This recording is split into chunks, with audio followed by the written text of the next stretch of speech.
All right, good evening, fam. So we have some queries, some questions. What are the decks that I use? I say that I have tarot decks, that I have oracle decks. I even have a set of runes, and you know, for the tarot readings, I will normally go with this one. This is the back of it. This is Patch Tarot. This is what I have been doing for the past few years. Jordan Rivers from Spirit Science, he developed his own deck, Patch Tarot. It is a fusion between the Smith Waite deck and the Thoth deck. He spent at least a year. It was a year drawing the initial sketches and getting all of that down, but the years leading up to that led him to looking at both the Thoth Tarot and the Rider Waite Smith, also known as the Waite Smith deck. Those are the two main schools of tarot, thought process. And what Jordan had did is look at both of them and really get deep into the esoteric understandings of them, and has done a fusion of them. And so he's done his own deck. He's added in 4 extra cards. They're called the Holy Arcana. So rather than just the minor and the major, and some individuals thinking that the Royal Arcana is a part of the Minor Arcana. In Patch Tarot, we've split it into 4. So you have the Minor, the Major, the Royal, and then the Holy Arcana. And that's a whole extra dimension that he's put into his deck.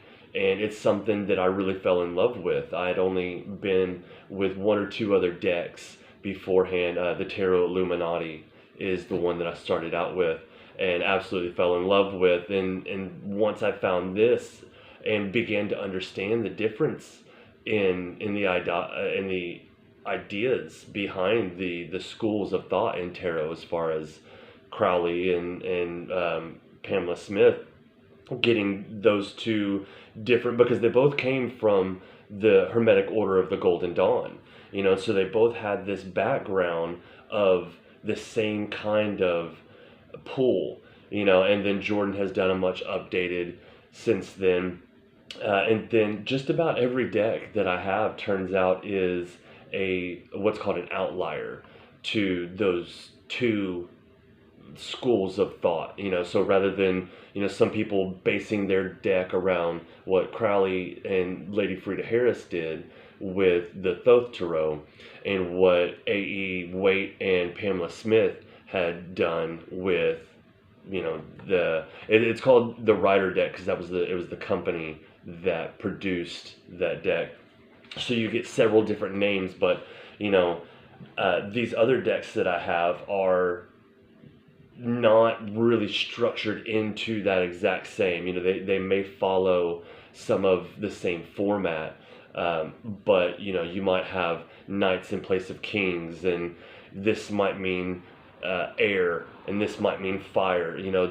Because there was something called blinds, and so it was, if you were able to understand a shallow, superficial level of what you were seeing, it would only be a certain depth of knowledge. But once you got deeper into the overall understanding and really like minute, finely tuned understanding of these bits, then you would see past that blind, and you'd be like, all right, this really means this, and this really means that. Because this was back in a time before today where people weren't as enlightened, and we're not even talking about like the spiritual enlightenment. We're talking about weren't as educated. They didn't have the technology at their fingertips to just be able to grab information and run with it. Things were a much simpler time, and so the people that had the knowledge had to be able to disguise it somehow. And so it was like, hey, this is a nice, fun, shiny thing, but then there's also something going on behind it. So Pat's Tarot is what I mainly use. Like that's what I'll use for my tarot readings if you are looking for a reading from me. But now the rest of them I use in my daily practice. Put right up here on my altar. There's two that I only do once a week, and I keep them over to my right where I'm at now on my shelf. And these are some new ones. They are the Wisdom Keepers Oracle deck from Dr. Rosie Aronson. Okay. And then the Human Design System Rave I Ching 64 Gates in Line by the director of the International School of Human Design, Linda Bennell. I won't go into that. That's something for me personally. Some goodies that I'm working on and that I'm learning about. But these two I use in conjunction with each other. These are the ones that I pulled yesterday. This is number 60, Realism. And then for the I Ching, it's Gate 60, Limitation. So there's a blurb on the back. It's got things. So if you know anything about human design, you'll. Now there's many different tiny pictures that's in here. I imagine that these canvases have to be huge.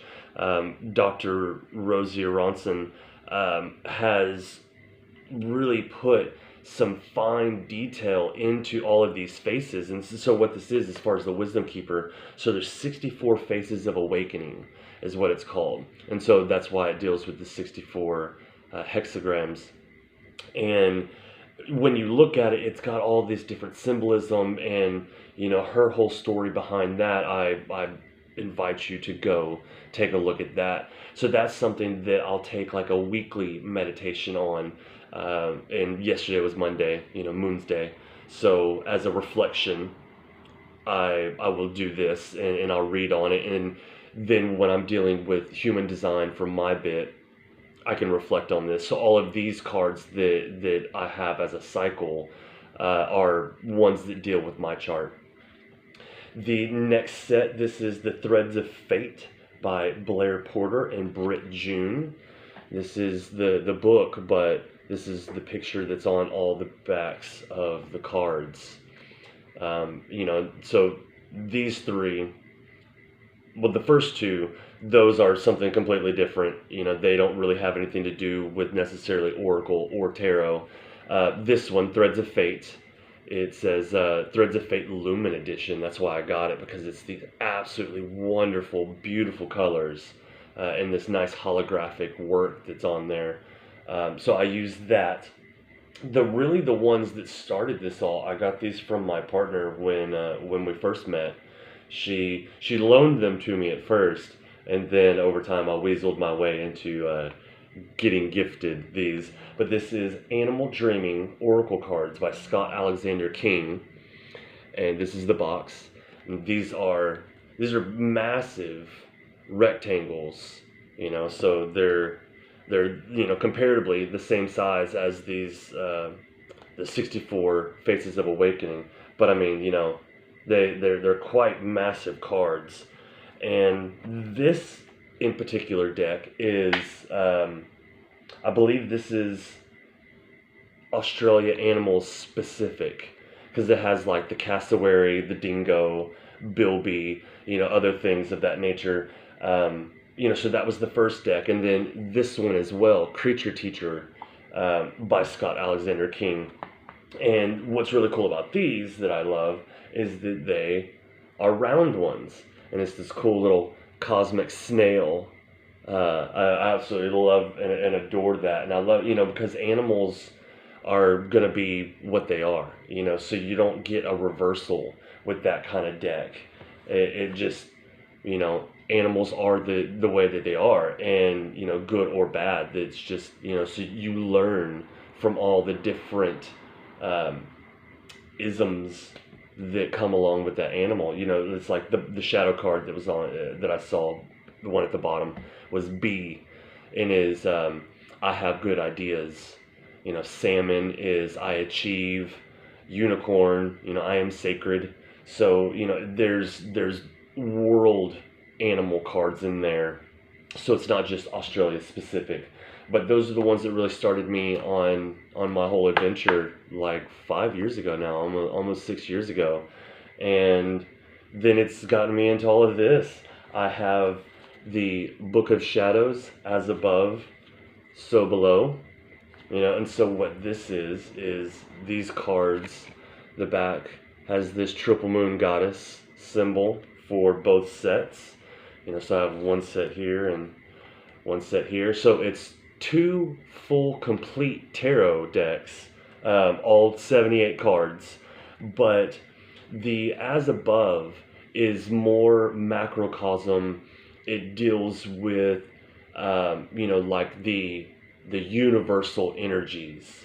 And then the So Below, this one is more microcosm. It still has the same archetypes, like this. The shadow card here is number two, the high priestess, and it still follows the same set, the same Rider-Waite-Smith timeline, but as opposed to the As Above being this massive, like the wands, the fire is dealing with the planets. So like 9 fire is Pluto, and 8 fire is Neptune, and so on and so forth. The one, Ace of Fire is the sun. The fire is represented by the salamanders. So when it gets to the royal arcana, then you'll have the elemental. So for fire, it would be a salamander. So it's the elemental of fire, and I have a picture of salamander. And then and it's very feminine heavy. I believe that the author of this, so Barbara Moore, I believe that this deck was very feminine focused, because even the third card coming in, normally the prince would be a masculine form. These will be the maiden. So maiden of fire, maiden of air, so on and so forth. And so it'll be the elemental, the maiden, the mother, and then the crone. So crone of earth, crone of fire, mother of water. And so it's this very dynamic, woman empowering sort of feel to this. And then the So Below is everyday life. Like I remember the Chariot. So number 7 for the major arcana, and the So Below, it's a picture of someone carpooling a bunch of kids, the Chariot. And so it's more relatable and able to bring those massive out there qualities and refine them and bring them in. My newest one, and the last one, is the Cosmovisions by James Reed. I believe I'm saying his name's right. And I've just started getting into that one. That's like a week old for me, so I'm super excited. It's another outlier, and it doesn't even really follow the setup of tarot. I mean, like there's still 0 through 21 for the major arcana, giving us 22 cards, and then you have your minor arcana. But this one, as far as an outlier, you'll have, with the original Tarot de Marseille, like back in the 1400s, the setup of tarot, the beginning of it all, none of them were named except for, I think, death, and none of them were numbered. And so you could really just kind of put them all around. And it wasn't until the Hermetic Order of the Golden Dawn, A.E. Waite and Pamela Smith, when they are really the ones that kind of set it in motion, with their deck getting so big and popular that everybody just kind of follows that. And with this deck, I know that 0, which is normally like in Patch Tarot, it's called the Path of the Child. So we're really getting away from people being, made to feel like idiots because you put purposeful blinds in here. So rather than it be like the Path of the Fool, which has a completely different connotation nowadays than what it started, Patch Tarot is the Path of the Child, because we all have an inner child that we're trying to heal, and that we're trying to grow and we're trying to mature into, the best version of us. And so there's always something to go inward with, and grow and learn. You're always, childlike in something. And so, there has that. And so with this one, with Orica Visions, you have, like the Shapeshifter and the Entertainer. Those are two. I think the first being from the fire suit, and then Entertainer, I believe, is from the water suit. But those are two random ones that are of the Royal Arcana. Death is the zero. That's what I was getting at. Death is the zero for this one. So instead of being the path of the fool, it's starting from death and coming from that other side, coming this way, and it's got these absolutely marvelous pictures. Embers are the fire, and lotuses are the water. You have birds are air, and trees are the earth. And I've lined them up and I've taken pictures. When you have all the suits matched up and paired next to each other, the artist had painted them all together, and has actually taken the ace and the 10 and put them side by side. So when he painted, so it doesn't matter how you start. You can start with 5, go all the way to 10 through the ace, and then end at the 4, and the picture is the same. It's made to match all the way across. So it's just this kind of rotating, however you're feeling about it. I find it marvelous. I find it magical. And seeing all these different artists come at the tarot in their own form, in their own fashion, it inspires me to continue on with mine. I'm doing